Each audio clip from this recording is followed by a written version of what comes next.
Assalamualaikum warahmatullahi wabarakatuh. Selamat pagi, halo Semeton KPPN Mataram semuanya, apa kabar pagi hari ini? Rabu 11 Maret 2026. Pagi-pagi kita sudah diantarkan oleh hujan, tapi mudah-mudahan Semeton semua hari ini dalam keadaan sehat, bersemangat. Kita sambut akhir triwulan pertama di tahun 2026. Untuk yang jelas sebentar lagi kita akan menyambut Hari Raya Nyepi dan Idul Fitri, yang berarti kita akan libur panjang setelah ini. Baik, kita berjumpa lagi dalam Tripod Treasury Podcast KPPN Mataram, yang tentu kita masih akan bicara dan berdiskusi mengenai hal-hal terkait dengan keuangan negara. Gitu ya. Pada periode atau pada edisi sebelumnya kita bicara mengenai sistem informasi dan teknologi informasi. Hari ini sedikit berbeda, kita akan bicara satu bagian dari keuangan negara yang seringkali mungkin bukan dilupakan juga, tapi tidak menjadi perhatian yang utama. Hari ini kita akan bicara mengenai barang milik negara, dan kenapa barang milik negara itu kemudian perlu juga kita diskusikan, perlu juga kita bagikan informasinya. Kita sudah bersama dengan Mas Wahyu Setiawan. Beliau adalah petugas pengurus barang milik negara di KPPN Mataram.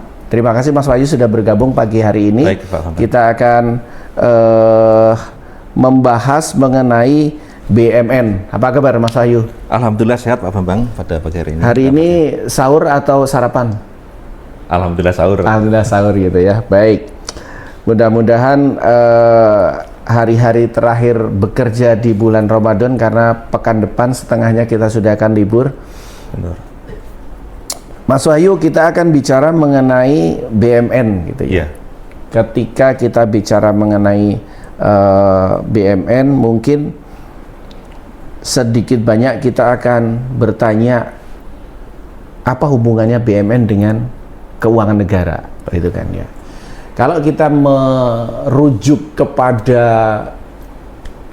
rujukan inti keuangan negara, yaitu Undang-Undang 17 tahun 2003, di sana ada definisi atau pengertian dari keuangan negara yang sebagiannya adalah terkait dengan barang milik negara. Narasi lengkapnya kira-kira adalah bahwa keuangan negara itu segala sesuatu atau semua hak dan kewajiban negara yang dapat dinilai dengan uang, serta segala sesuatu baik berupa uang maupun berupa barang yang terkait dengan pelaksanaan dari hak dan kewajiban dari negara. Baik, kalau kita bicara BMN gitu ya,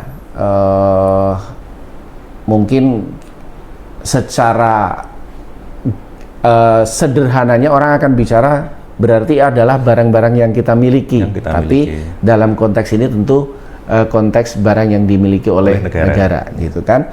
Nah, hari-hari ini mungkin juga kalau kita melihat sore-sore Mataram sudah semakin ramai nih, menyambut Nyepi, menyambut Idul Fitri gitu ya. Di sana banyak yang dilakukan. Ada yang sedang membangun ogoh-ogoh. Nah, ada juga yang memadati pusat perbelanjaan karena belanja kebutuhan untuk lebaran, baju dan seterusnya. Nah, apalagi sore-sore hari itu sangat macet di mana-mana. Tapi inilah serunya Ramadan, serunya masa-masa menjelang Idul Fitri, menjelang hari raya gitu ya. Nah, sama halnya dengan masyarakat mungkin ya. Nah, mungkin Mas Wahyu bisa cerita deh. Sebenarnya kalau kita bicara mengenai BMN itu seperti apa sih? Mungkin sedikit gambaran mengenai karena kita konteks pemerintahan gitu ya. Mungkin sedikit cerita mengenai dasar hukumnya. Kemudian kalau kita bicara BMN dalam konteks negara itu apa aja sih sebenarnya gitu. Yuk, gimana Mas Wahyu? Ceritanya untuk kita hari ini tentang BMN. Baik, terima kasih Pak Bambang atas kesempatannya. Assalamualaikum warahmatullahi wabarakatuh. Waalaikumsalam. Selamat pagi, salam sejahtera bagi kita semua. Om Swastiastu, Namo Buddhaya dan salam kebajikan. Pada kesempatan pagi hari ini kita akan mencoba mengulas atau membahas mengenai barang milik negara ya Pak ya? Ya, betul. Khususnya tentang penggunaan barang milik negara. Penggunaannya. Penggunaan barang milik negara. Nah, sebagaimana kita ketahui bahwasannya siklus pengelolaan BUMN itu terdiri dari perencanaan, Ya. kemudian penggunaan, kemudian pemanfaatan, kemudian penilaian, kemudian inventarisasi, terus penatausahaan, kemudian pemindah tanganan, pemusnahan, penghapusan, dan terakhir adalah pengawasan dan pengendalian barang milik negara. Panjang Itu ya? adalah merupakan siklus dari pengelolaan barang milik negara. Oke. Nah, penggunaan barang milik negara ini adalah merupakan salah satu tahapan dari siklus pengelolaan barang milik negara. Oke, Nah, sebentar Mas Ayu. Tadi iya. kan kalau kita bicara BUMN ternyata gitu ya. Salah satu misalnya di ruangan ini sajalah yang kita bisa jadikan contoh. Misalnya ini ya layar atau televisi yang kita punya itu. Ini kan BUMN gitu. BUMN, betul. Dan ternyata tadi Mas Wahyu udah cerita nih. Rentetannya panjang nih. Panjang. Untuk kemudian keberadaan televisi ini dianggap dikelola dengan baik gitu ya. Tadi mulai dari direncanakan, ya. diadakan sehingga dia ada di sini. Ada, Kemudian tadi digunakan, gunakan, dimanfaatkan. Nah, menarik ya. Ternyata ada istilah digunakan, ada istilah dimanfaatkan. Mungkin nanti sedikit banyak kita dapat Baik. spill-nya nih apa bedanya. Oke, Baik. lanjut. Baik. Karena hari ini kita bicara lebih ke penggunaan ya, Mas Iya, Wahyu. betul. Nggak apa-apa. Ini bagian dari tadi rentetan yang rentetan panjang. siklus dari pengelolaan barang milik negara. Siap. Oke. Yuk lanjut Mas Wahyu. Baik, mungkin sebelum kita membahas lebih lanjut tentang penggunaan barang milik negara, mungkin kita akan sedikit mengulas ya Pak ya. Sebelumnya kita akan mengulas tentang kewenangan dari pejabat pengelola barang milik negara. Oke, itu juga penting. Jadi kewenangan pejabat pengelola barang milik negara itu terdiri dari yang pertama adalah pengelola barang, Ya. yaitu adalah Menteri Keuangan yang dalam pelaksanaannya didelegasikan kepada Direktorat Jenderal Kekayaan Negara di tingkat pusat, Ya. kemudian oleh Kanwil Direktorat Jenderal Kekayaan Negara di tingkat wilayah, dan Kantor Pelayanan Kekayaan Negara atau KPKNL sebagai unit operasional di daerah. Nah, pengelola barang ini berwenang dan bertanggung jawab menetapkan kebijakan, kemudian pedoman, serta melakukan pengelolaan barang milik negara di lingkungannya, di wilayahnya. Misalnya untuk tingkat pusat itu dikelola oleh kantor pusat DJKN, kemudian untuk di wilayah oleh kantor wilayah DJKN, kemudian di unit operasional di daerah oleh kantor pelayanan kekayaan dan KPKNL ya, KPKNL. saudara kita yang ada di jalan pendidikan. Oke, sebelum dilanjut, ini tadi kan ada struktur berarti ya, struktur yang tadi disebut Mas Wahyu sebagai pengelola barang. Pengelola gitu barang. ya. Jadi ada pengelola barang, kemudian ada di tingkat di bawahnya yang mungkin disebut sebagai kuasa. Bukan pengguna barang ya. Kita masih berbicara di pengelola barang dulu, Pak. Di pengelola barangnya dulu. Sebagai unit yang berwenang bertanggung jawab menetapkan kebijakan dan pedoman dari pengelolaan barang negara. Jadi kalau pengelola barang ini dia tugas atau ruang lingkup tugasnya hanya Kementerian Keuangan atau seluruh kementerian dan lembaga? Untuk pengelola barang ini untuk seluruh kementerian Kementerian lembaga. Baik, ini yang perlu dipahami bahwa ada struktur pengelola barang yang dia punya tugas dan peran untuk melaksanakan pengelolaan BUMN tadi, ruang lingkupnya seluruh sebagai pembina seluruh. Betul. Karena ini kan kebetulan kita di Kementerian Keuangan, kemudian yang kita sebut juga unit di Kementerian Keuangan gitu ya, supaya tidak salah bahwa ini ruang lingkupnya bukan hanya untuk Kementerian Keuangan, tapi seluruh kementerian lembaga se-Indonesia Raya gitu ya. Oke, dilanjut Mas. Kemudian kedua adalah pengguna barang. Pengguna barang ini adalah menteri atau pimpinan lembaga selaku pejabat pemegang kewenangan penggunaan barang milik negara pada kementerian atau lembaga. Jadi dia fungsinya adalah membina pengelolaan BUMN yang berada di bawahnya, di ruang lingkupnya di kementerian tersebut. Kalau ini masing-masing berarti? Masing-masing KL, Pak. Masing-masing kementerian lembaga. Masing-masing kementerian lembaga. Kemudian yang ketiga adalah kuasa pengguna barang. Nah, kuasa pengguna barang ini adalah kepala satuan kerja atau pejabat yang ditunjuk oleh pengguna barang untuk menggunakan, mengelola, menata usahakan barang milik negara yang berada pada penguasaannya sesuai dengan tugas dan fungsi instansi dengan tanggung jawab penuh atas penggunaan tersebut. Misalnya seperti KPPN Mataram ini adalah sebagai satuan kerja ya, berarti pimpinan satuan kerja yaitu kepala KPPN adalah sebagai kuasa pengguna barang pada satuan kerja Kantor Pelayanan Perbendaharaan Negara Mataram. Mungkin seperti itu, Pak. Oke, kita bicara satu kosakata mengenai kuasa. Gitu ya. Kata kuasa ini lazim juga digunakan untuk kuasa pengguna anggaran gitu ya. Betul. Jadi mungkin Semeton KPPN Mataram juga sudah ada yang familiar dengan kalimat atau kata-kata kuasa pengguna anggaran, tapi mungkin lebih sedikit yang merasa relate atau akrab dengan istilah kuasa pengguna barang. Ternyata ada juga KPB selain KPA gitu ya. Selama ini kan KPA mungkin lebih pada ex officio Pak itu. Betul. Nah, kalau ini tadi pengguna barang dan kuasa pengguna barang ini ada di masing-masing kementerian lembaga. Dan kenapa ada kuasa? Kenapa ada kuasa? Mungkin ini kaitannya dengan suatu kewenangan yang didelegasikan tadi yang diceritakan Mas Wahyu di awal ya. Kepala Satuan Kerja. Betul. Oke.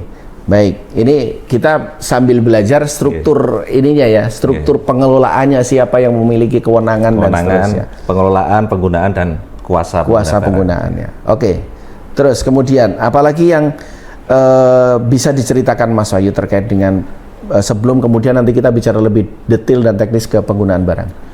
Jadi sebagai salah satu tahapan dari siklus pengelolaan BUMN, penggunaan itu adalah merupakan tahapan yang penting ya, karena merupakan istilahnya sebagai landasan legalitas dalam penggunaan barang milik negara.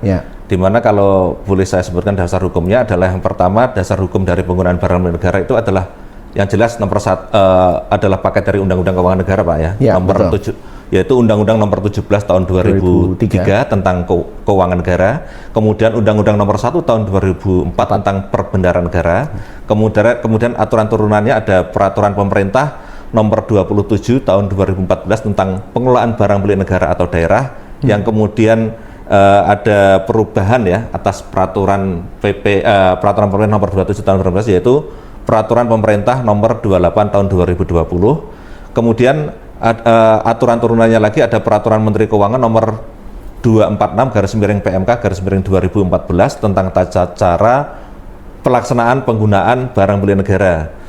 Kemudian ada perubahannya juga, yaitu peraturan Menteri Keuangan nomor 87/PMK/2016 tentang perubahan atas peraturan Menteri Keuangan nomor 246/PMK/06/2014. Kemudian ada juga ini perubahan kedua ya atas peraturan Menteri Keuangan Republik Indonesia nomor 246/PMK/06/2014 tentang tata cara pelaksanaan penggunaan barang milik negara. Kemudian khusus di lingkungan Kementerian Keuangan ada keputusan Menteri Keuangan nomor 334/KMK/01/2021 yang mengatur tentang pengelolaan barang milik negara yang khusus di lingkungan Kementerian Keuangan. Itu adalah dasar hukum dari penggunaan BUMN, Bapak. Betul. Ya. Artinya kalau kita melihat dari sisi dasar hukumnya gitu ya, bahwa ternyata barang milik negara sebagai bagian dari kekayaan negara atau keuangan negara ini diatur sedemikian serius, sedemikian rigid, mulai dari tataran undang-undangnya tadi, paket undang-undang keuangan negara 1 2003 dan 17 2003 dan 1 2004 yang mungkin juga terkait dengan undang-undang terkait pemeriksaan nomor 15 tahun 2004, nomor 15 tahun 2004 juga gitu ya. Nah, turunannya pun juga rapat sekali gitu ya kalau kita perhatikan, yang artinya bahwa keberadaan barang milik negara ini sangat penting gitu ya. Sangat penting. Kita seringkali apalagi kita bicara di uangnya, seringkali bagaimana kita membeli kendaraan, bagaimana kita membayar atau membuat jembatan, memperbaiki gedung dan seterusnya, tapi kemudian seringkali esensi dari barangnya itu sendiri malah kadang-kadang terlupakan. Gitu ya. Oke, tadi paket peraturannya sudah disampaikan lengkap oleh Mas Wahyu gitu ya. Itu sebagai dasar kita melaksanakan pengelolaan. Oke. Kemudian penggunaan BUMN tadi ya. Sebelum BUMN itu kemudian contohnya tadilah kita membeli televisi dan seterusnya. Sebelum itu digunakan gitu ya. Apa sih yang seharusnya dilakukan, Mas? Mungkin kita berbicara definisi dulu, Pak. Definisinya dulu. Mungkin secara definisi ya, penggunaan barang milik negara adalah kegiatan yang dilakukan oleh pengguna barang atau kuasa pengguna barang dalam mengelola dan menata usahakan barang milik negara sesuai dengan tugas dan fungsi instansi pemerintah yang bersangkutan. Kemudian barang milik negara sesuai dengan ketentuan dalam penggunaan BMN Ya. dikelola dan difungsikan sesuai dengan batasan kewenangan yang dimiliki oleh instansi yang bersangkutan. Penggunaan BMN dibatasi hanya untuk penyelenggaraan tugas dan fungsi dari kementerian lembaga yang bersangkutan. Kemudian juga diamanatkan dalam pasal 44 Undang-Undang Nomor 1 Tahun 2004 tentang Perbendaan Negara bahwa pengguna barang dan atau kuasa pengguna barang wajib mengelola dan menatausahakan BMN atau BMD yang berada dalam penguasanya dengan sebaik-baiknya. Jadi Pak, setelah tadi misalnya ya membeli televisi atau setelah mengadakan televisi, maka langkah selanjutnya adalah kita harus mengusulkan penetapan status penggunaan barang milik negara, bahwasanya Penetapan status penggunaan barang milik negara, bahwasanya dengan adanya penetapan status penggunaan tersebut, maka BMN tersebut secara utilisasi adalah sudah legal ya, udah dari sisi legalitasnya bahwa itu digunakan sesuai dengan tugas dan fungsi dari kantor tersebut atau dari instansi tersebut telah menggunakan barang milik negara sesuai dengan ketentuan. Jadi bentuknya seperti SK Pak, itu surat keputusan penetapan status penggunaan barang milik negara. Siapa yang berwenang untuk menetapkan? Yang berwenang menetapkan itu ada dua Pak, yaitu yang pertama pengelola barang. Pengelola barang itu menetapkan SK penetapan penggunaan status penggunaan BMN yang berupa tanah atau bangunan. Pengelola barang di sini berarti Menteri Keuangan. Menteri Keuangan yang didelegasikan kepada DJKN atau KPKNL. Kemudian BMN selain tanah dan atau bangunan yang memiliki bukti kepemilikan dan yang tidak memiliki bukti kepemilikan dengan nilai perolehan di atas 100 juta, itu yang menentukan juga dari pengelola barang. Masih di Menteri Keuangan. Masih di Menteri Keuangan, dalam hal ini ada DJKN atau KPKNL. Kemudian BMN yang dari awal pengadaannya direncanakan untuk pemindah tanganan berupa PPAP atau penyertaan modal ya pada ini kecuali ditetapkan oleh peraturan perundang-undangannya. Ini jadi yang jelas kalau untuk instansi ini ada yang paling banyak ada dua Pak, tadi itu berupa tanah dan atau bangunan dan selain tanah atau bangunan yang memiliki bukti kepemilikan, misalnya seperti kendaraan dinas, itu kan BMN yang memiliki bukti kepemilikan ya, seperti ada BPKB-nya, STNK, gitu BPKB. Terus kemudian yang tidak memiliki bukti kepemilikan dengan nilai perolehan atau nilai pembelian atau nilai perolehan di atas 100 juta itu juga diterbitkan oleh pengelola barang atau DJKN. Nah, kemudian kalau untuk BMN selain tanah dan atau bangunan yang tidak memiliki bukti kepemilikan dengan nilai perolehan sampai dengan 100 juta, itu cukup diterbitkan oleh pengguna barang.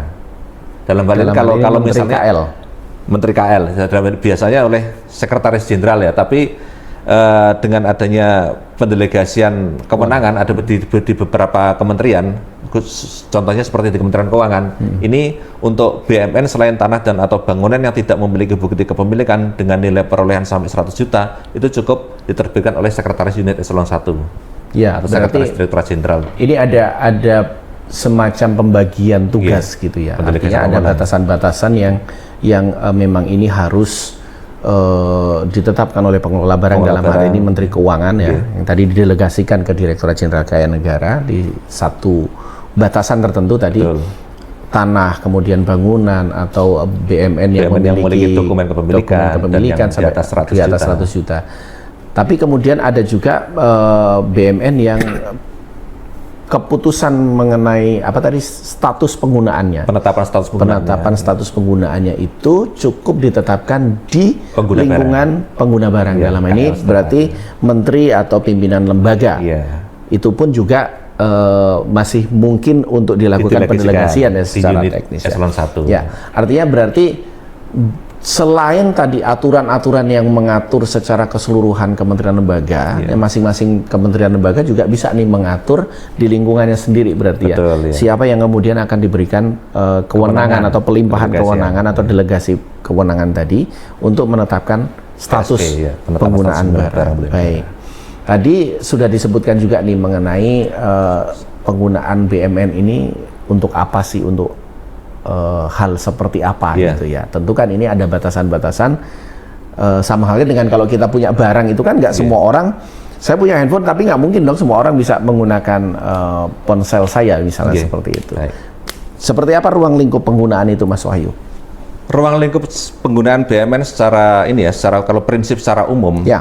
yang jelas adalah penggunaan barang milik negara tersebut dibatasi hanya untuk penyelenggaraan tugas dan fungsi dari kementerian atau lembaga tersebut atau instansi tersebut. Untuk keperluan kedinasan. Untuk keperluan kedinasan.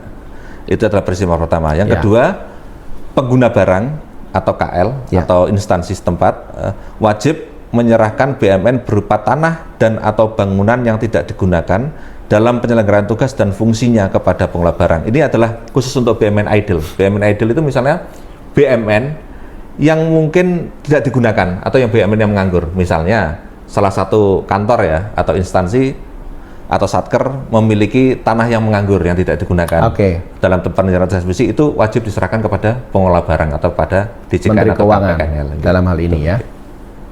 Itu Pak, prinsip untuk penggunaan BUMN. bisa untuk dimanfaatkan. Artinya tadi yang pertama bahwa keberadaan BUMN itu digunakan konteksnya adalah untuk penyelenggaraan tugas dan fungsi negara. Artinya dari ini batasan yang clear menurut saya bahwa BUMN tidak bisa digunakan secara sembarangan. Apalagi untuk kepentingan-kepentingan di luar kepentingan penyelenggaraan tugas dan fungsi negara. Yang pertama. Kemudian tadi ada upaya berarti ya. Betul.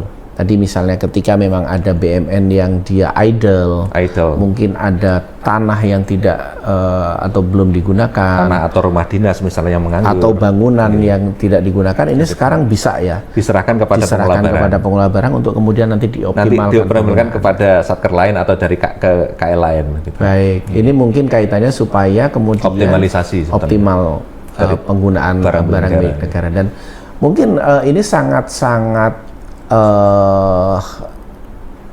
masuk akal gitu ya, karena kita tahu organisasi negara sendiri kan dinamis ya. Betul. Kalau kita ingat ketika kemarin presiden baru terpilih, kemudian presiden menetapkan visi misi dan kabinetnya, kita tahu bahwa ada kabinet atau susunan kabinet itu sendiri berubah gitu kan. Nah, di sana ada yang tadinya kementeriannya jadi satu, dipecah menjadi dua, ada yang dipecah menjadi tiga, dan seterusnya. Ini pasti akan ada kaitannya dengan penyesuaian pengelolaan BUMN tadi ya. Makanya tadi ada yang idle, ada yang dioptimalkan dan seterusnya untuk memenuhi kebutuhan itu. Oke, itu tadi mulai dari penetapan status penggunaan sampai dengan bagaimana BUMN itu dioptimalkan. Oke, kemudian mengenai penggunaan BUMN atau status penggunaan BUMN ini, ada nggak Mas proses yang harus dilakukan oleh mungkin pengguna barang atau kuasa pengguna barang gitu ya, yang lebih mungkin secara lebih teknis ya. Tadi kita bicara kalau kita sudah punya TV gitu ya. Tadi kan baru sampai pada harus ditetapkan status penggunaannya. Setelah itu apa? Baik Pak. Objek dari penetapan status penggunaan BUMN, mungkin kita bicara dulu objeknya Pak ya. Jadi objek dari penetapan status penggunaan barang milik negara itu adalah meliputi seluruh barang milik negara. Tapi ada pengecualian. Ada barang-barang terkecualian yang tidak memerlukan penetapan status penggunaan, misalnya seperti barang persediaan. Kan habis pakai itu tidak perlu penetapan status penggunaan barang milik negara. Kemudian konstruksi dalam pengerjaan. Kemudian direncanakan untuk dihibahkan, itu juga tidak perlu untuk PSP. Kemudian untuk barang dekonsentrasi atau tugas bantuan yang direncanakan untuk diserahkan. Kemudian bantuan pemerintah yang belum ditetapkan status penggunaannya. Kemudian aset tetap renovasi. Itu adalah pengecualian yang tidak memerlukan penetapan status penggunaan BUMN. Jadi objeknya itu seluruh barang milik negara itu wajib untuk PSP, namun ada beberapa tadi yang dikecualikan Bapak. Tadi ada pengecualian, salah satunya adalah barang yang akan diserahkan. Ya kan? Kalau tadi konteksnya barang milik negara ini, maka dia dimiliki oleh negara. Nah, ketika barang ini diserahkan, ini spill aja mungkin ya. Diserahkannya ke siapa sih Mas? Diserahkannya itu kan ada beberapa macam Pak ya, bisa ke satuan kerja yang lain, atau misalnya seperti hibah gitu Pak. Berarti masih ke instansi pemerintah yang lain. Namun bisa juga ke yayasan atau misalnya dari pihak ketiga dengan ini ya, dengan persetujuan dari pengguna barang, bisa seperti hibah itu, iya, Pak. iya. Artinya berarti BUMN ini juga bisa berpindah tangan Bisa gitu ya. secara hibah. Baik itu berpindah tangan tadi terkait dengan optimalisasi diserahkan kepada Iya, instansi yang lain, atau bisa juga dia digunakan atau diserahkan kepada Pihak ketiga, pihak yayasan, ketiga yang atau mungkin apa, yang membutuhkan, istilahnya bukan bagian dari pemerintah atau bukan bagian dari instansi negara gitu ya, masyarakat atau tadi disebut yayasan gitu ya, untuk digunakan. Berarti ini ada pengaturan status yang Betul. berbeda lagi nantinya. Iya, betul, Pak. Tapi mungkin kita tidak akan membahas lebih detail. panjang, Panjang terkait banget ya. dengan penyerahan ini ya. Karena Itu kayaknya sangat luas nanti kita. bisa satu tema Jam bahasan nanti. tersendiri gitu ya. Betul, Pak. Baik, tadi Ya, kita asalkan hibah tersebut ada persetujuannya ya Pak ya dari pengguna barang, Ya. itu bisa diserahkan kepada pihak ketiga atau kepada masyarakat atau kepada instansi yang lain. artinya bahwa penyerahan itu juga harus melalui satu proses Secara berjenjang Bapak. Iya, secara berjenjang, kemudian dia melalui satu prosedur di mana itu bagian dari akuntabilitas kita terkait Betul, dengan betul, pencatatan betul, gitu ya. Baik, Melanjutkan tadi Pak, Oke. setelah ini Bapak, setelah bagaimana tadi ya, setelah mendapatkan Setelah PSP, BUMN, setelah mendapatkan BUMN, langkah-langkah apa yang harus dilakukan? yang harus dilakukan, Oke, betul. Baik, langkah pertama yang harus dilakukan setelah BUMN tersebut diperoleh, maka permohonan penetapan status penggunaan BUMN itu diajukan secara tertulis oleh pengguna barang atau oleh kuasa pengguna barang kepada pengelola barang atau kepada pengguna barang untuk barang tertentu. Paling lama adalah 6 bulan sejak BUMN tersebut diperoleh. Jadi misalnya ada TV. perolehan TV Ya. itu maksimal dalam jangka waktu 6 bulan harus segera diajukan penetapan atau permohonan penetapan status penggunaan BUMN secara berjenjang. Oke. Ya. Sampai sampai di pengguna barang Pak ya. Jadi masing-masing dari barang itu, jenis barangnya bisa jadi berbeda-beda ya, tadi Berbeda-beda. perlakuannya ya. Betul. Artinya tanah, Betul. dia harus dimintakan status penggunaannya. Iya. Kemudian barang-barang yang kecil-kecil seperti ini, Juga sama. yang sifatnya mobile juga harus dimintakan, dimintakan tadi ya. juga. Tadi pengecualiannya juga sudah disampaikan oleh Mas Wahyu. Betul. Apa saja sih yang bisa dikecualikan dari penetapan status penggunaan barang negara. Tapi intinya adalah bahwa ketika negara melalui instansi-instansi yang ada di dalam instansi negara atau instansi pemerintah tadi melakukan pengadaan barang, atau kemudian dia gampangnya membeli barang gitu ya, prosesnya bisa segera digunakan, tapi Bisa. tentu ada proses administrasi di situ. Betul. Yang itu bagian dari proses pencatatan untuk bagaimana BUMN itu tercatat sebagai kekayaan negara, kira-kira seperti itu ya Mas Wahyu ya. Artinya di sini ada proses tidak semata-mata digunakan, tapi juga dia harus dicatat, karena mungkin sebagian BUMN juga memerlukan biaya pemeliharaan. Betul ya. Atau mungkin nanti ada biaya-biaya yang lain yang menyertai pengadaan atau keberadaan BUMN itu tersebut. sendiri. Baik, ini kalau kita gali semakin panjang ya. Iya. Kalau tadi bicara siklusnya saja sudah sepanjang itu gitu ya. Tentu kalau kita bicara A to Z-nya BUMN, ini akan bisa menjadi diskusi yang sangat panjang, tapi tidak apa-apa. Hari ini kita bicara mengenai penggunaan dulu. barang negara dulu. Nah, mungkin di kesempatan yang berbeda nanti mungkin kita akan bicara bagian dari siklus yang lain, yang mungkin akan memberikan gambaran kepada kita mengenai bagaimana BUMN ini dikelola sebagai bagian dari kekayaan negara, sebagai bagian dari keuangan negara. Baik, terima kasih Mas Wahyu kehadirannya pagi hari ini. Sama-sama Pak Bambang. Rasanya memang sangat tidak lengkap kalau kita hanya bicara penggunaannya. Mungkin karena tadi terfikirnya kalau kita punya barang nih gimana kita menggunakan, makanya kenapa kemudian kita bicaranya penggunaannya dulu. Khusus penggunaan barang Penggunaannya negara. dulu. Mungkin episode yang lain nanti kita akan bicara perencanaannya atau nanti pengawasannya dan seterusnya ya. Dan sebagainya. Baik, masih panjang ketika kita bicara mengenai BUMN ini, tapi tentu ini tidak menyurutkan kita untuk kita mulai melangkah pada kita coba memulai memahami apa yang menjadi kewajiban kita untuk mengelola barang milik negara, dan bagaimana kewajiban kita untuk melakukan pengelolaan agar akuntabilitas penggunaan maupun akuntabilitas dari anggaran yang digunakan untuk pengadaan barang milik negara itu menjadi lebih apa istilahnya ya lebih akuntabel, lebih bisa dipertanggungjawabkan. Baik, terima kasih sekali lagi Mas Wahyu waktunya pagi hari ini, dan Semeton KPPN Mataram, kita batasi dulu obrolan kita terkait dengan BMN ini pada bagian penggunaannya. Tadi beberapa hal sudah disampaikan oleh Mas Wahyu terkait dengan langkah-langkah yang harus kita lakukan sebagai mungkin mostly sebagai pengguna barang atau kuasa pengguna barang ya, pemirsa kita. Jadi nanti kita semakin aware, kita semakin peduli bagaimana kita harus mengelola barang supaya ini tetap mendukung, tidak hanya mendukung pelaksanaan tugas dan fungsi, tapi juga bisa mendukung bagaimana kekayaan negara ini dikelola dengan lebih baik. Terima kasih sekali lagi Mas Wahyu, dan terima kasih Semeton KPPN Mataram semuanya untuk episode mengenai BMN ini, yang mungkin nanti mudah-mudahan Mas Wahyu bersedia untuk kita bikin menjadi serial terkait dengan BMN, kita bisa ngobrol lebih banyak terkait dengan ini. Baik, di waktu yang tidak banyak ini, sekali lagi kita berharap apa yang menjadi diskusi kita hari ini atau pagi hari ini bisa menjadi sesuatu yang punya nilai manfaat, bisa menjadi inspirasi maupun bisa menjadi pengetahuan bagi Semeton KPPN Mataram. Terima kasih, kita akan berjumpa kembali di tripod episode yang lain. Jangan lupa untuk berbahagia, tetap semangat di tengah situasi dunia yang mungkin semakin menghangat hari-hari ini. Mari kita saling menjaga, mari kita saling mendukung untuk kita ciptakan Indonesia yang tetap damai dan kita tetap tumbuh menjadi negara yang besar. Amin.